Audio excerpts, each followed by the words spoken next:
Hall of Famer Ed Reed is the latest professional athlete hired by an HBCU to be their head football coach. He was hired by Bethune-Cookman University. He has not signed his contract yet, so he's technically not the head coach yet. But he's already started, and he caused an uproar on social media the other day on Sunday when he did a live stream and he posted this particular video here. I want to show it for you. Again, a lot of people were mad, upset. Folks have been trashing him, saying he's wrong. Others say, you know what, we think Ed Reed is right. Watch this. I've been mutton and showing shit. I chose not to. But now I'm out here walking with the football team, picking up trash. But I'm mutting us. Man, get out of here, man. I should leave. I'm not even under contract doing this. I'm mutting us? Man, get out of here, man. They mutt me. These motherfuckers ain't even clean my goddamn office when I got here. I'm mutting y'all? Get your ass, man. Come on, man. Come on, man.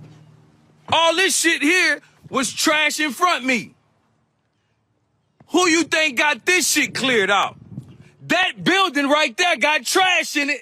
It's fucking trash. What are you talking about? Need no goddamn donors to come out and help out, cause people just want money. That's why I don't fuck with social network. Fuck out of here, man. I've been mutting and showing shit. I chose not to. But now I'm out here walking with the football. He had previously done a video. He was complaining about conditions there, saying there are people who were at the university, frankly, who were not looking out on behalf of the students. It caused a huge uproar. Of course, he then took to social media to apologize. He issued this particular statement here. He said, in regard to my social media comments about the university staff and other institutions, I would like to sincerely apologize to all BCU staff, students, and alumni for my lack of professionalism. My language and tone were unacceptable as a father, coach, and leader. My passion for our culture, betterment, and bringing our foundation up got the best of me, and I fell victim while engaging with antagonists on social media as well.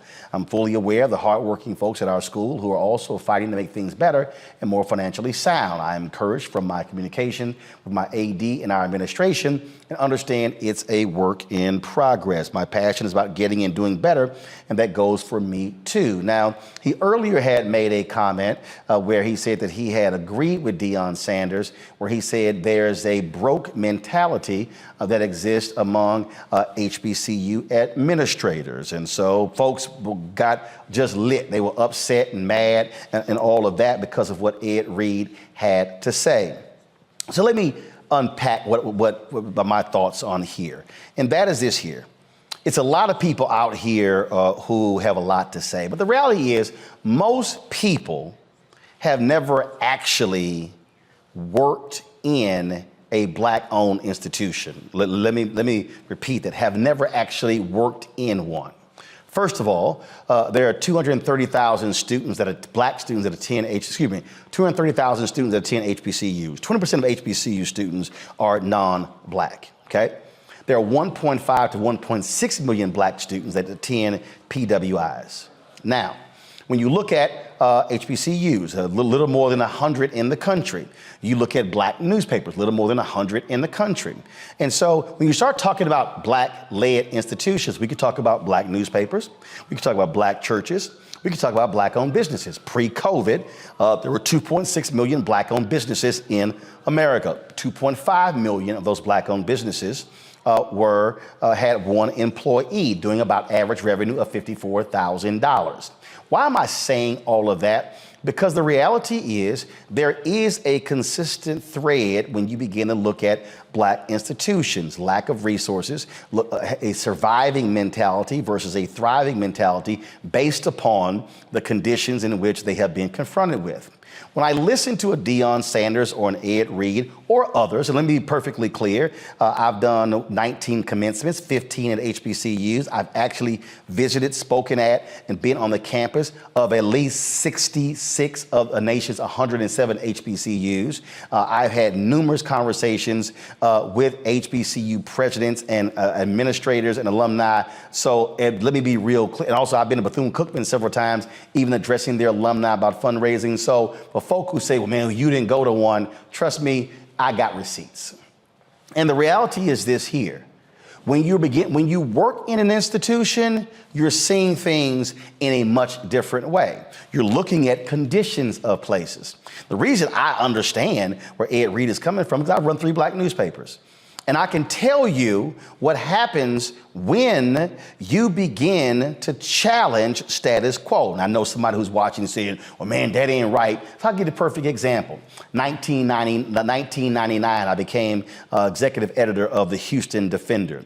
That was the first place I had worked at, we actually got paid in 1990. I came back 9 years as the managing editor.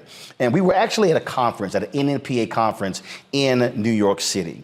And we were sitting in a meeting, and they were going back and forth. The papers were complaining about the lack of advertising dollars that black newspapers were getting from CompUSA.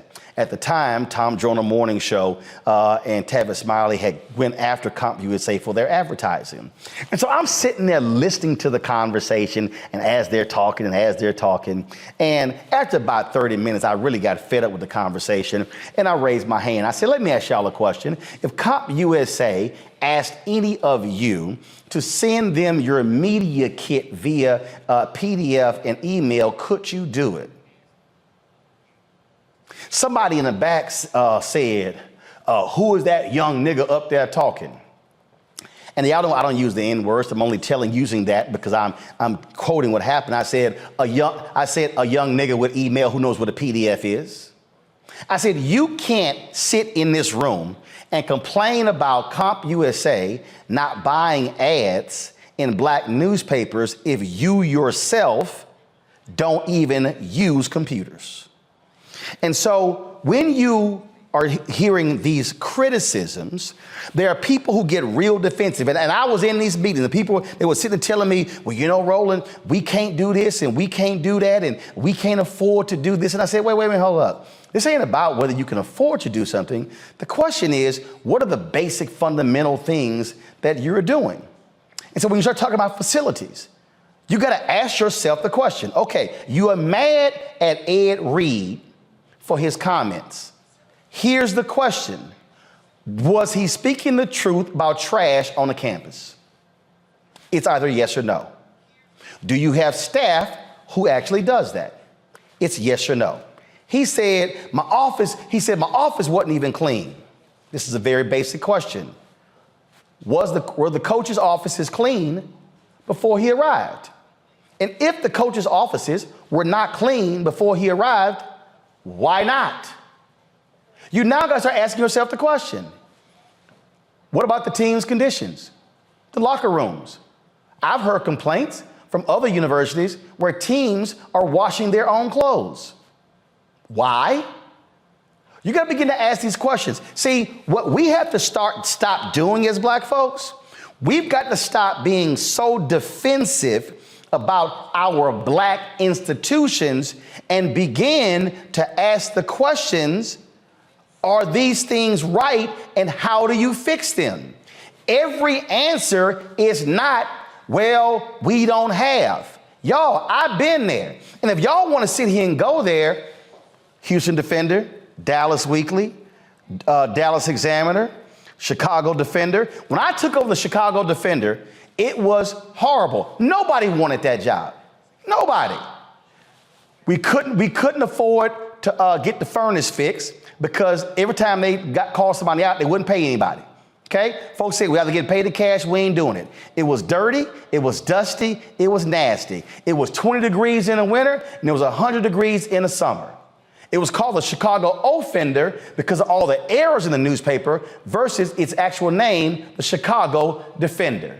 Folks didn't get paid on time. I can go on and on and on. But see, the difference is I had worked in black institutions, and so I came in with a plan in terms of being able to fix it. Chicago Defender lost money 20 consecutive years when I got there in 2004. We lost money my first year. We made a $100,000 profit my second year, a $400,000 profit my third year. Why am I saying that? It's because at some point, we as black people have got to stop being so defensive when it comes to our churches, our schools, and our businesses, and they begin to ask the question, are we doing things the wrong way as opposed to the right way? Congressman John Lewis, the late Congressman John Lewis, when he got the NAACP Spingarn Arm Medal in Houston, he said this about his mother. He said, my mother used to sweep the dirt of our front yard. He said, we were so poor we didn't have grass in our front yard. He said, but she would sweep the dirt when the company was coming over because she wanted the dirt front yard to be neat. And so what I'm saying is, and again, my first black paper was a Houston Defender. Sansira Messiah Giles, she did things the right way in terms of how she ran it. So that was my floor. I saw how she ran a black paper. So that became the standard for me, and I said, I'm gonna build upon that. And so if we are going to transform our institutions, what we've got to do is stop being defensive. And then, yes, and Ed Reed made broad generalizations about all HBCUs. That is a mistake. But go talk to some HBCU presidents, and they'll tell you about the conflicts with the board of directors. They'll tell you about the problems. Go talk to HBCU faculty who will talk about the issues they have as well. There are some commonalities that do exist among our institutions. And what we have to begin to do is get real about those very challenges. If you got trash, it got to be picked up. If grass needs to be cut, grass needs to be cut. We have to, whatever we have, take care of what we got. But what we cannot do is act as if what Ed said somehow was 100% wrong. We can't act like what Dion said was 100% wrong. We can criticize, we can say, don't generalize, but what I'm trying to get us to understand as somebody who is working in my 13th black-owned media experience, I kind of know what the hell I'm talking about. And I've had enough conversations with black people in black institutions about what needs to happen in terms of how we have to fix them and run them.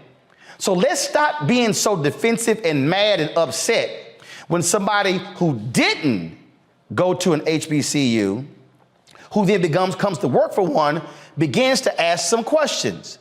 Because if the whole point is to raise the place, if the whole point is to bring in additional resources with one's context, isn't that the point? Some folk need to check themselves.